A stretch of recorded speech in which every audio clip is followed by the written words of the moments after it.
ओ रँचे भाऊ, काय करताय? अहो दादा, रोपांना पाणी देतोय. अहो आम्हाला कुऱ्हाड नाही तर कोयता द्या ना.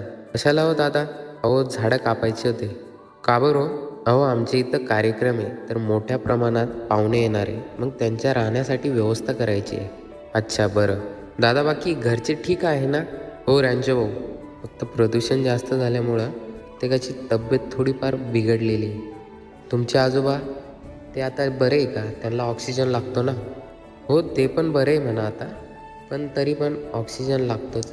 हो दादा मला सांगा, ऑक्सिजन कशापासून तयार होतो? तो झाडापासून तयार होतो. मग तुम्हाला कुऱ्हाड कशाला पाहिजे ना? झाडं कापायसाठी? अहो ते बरं, एक काम करा, ही कुदाळ घेऊन जा आणि 4 झाडं लावा. त्यांचं जतन करा. आणि दादा, कार्यक्रमाला पाहुणे कोण येणार आहे? साधू संत? काय रे दादा, साधू संत काय म्हणतात मला सांग बरं. हो रे रँच, ते म्हणतात वृक्षवल्ली आम्हा सोयरे वंशरे.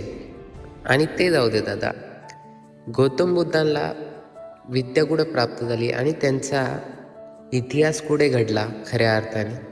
वृक्षाखालीच ना. पोरांचे भाऊ, तुझं एकदम बरोबर आहे रे.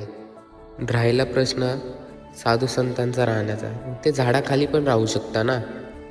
त्यासाठी झाडच तोडली पाहिजे का? हो रँचो, तू एकदम बरोबर बोलतोय.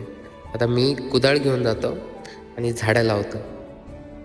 नाशिक येथील तपोवनमधील तब्बल 1700 ते 1800 झाडं हे तोडण्यात येणार आहे, कारण इथे 2026चा भव्य कुंभमेळा आयोजित करण्यात आलेला आहे.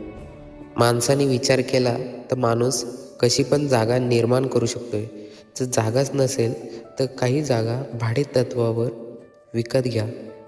पर्यायी दुसरे पण इलाज आहे, ते इलाज करा.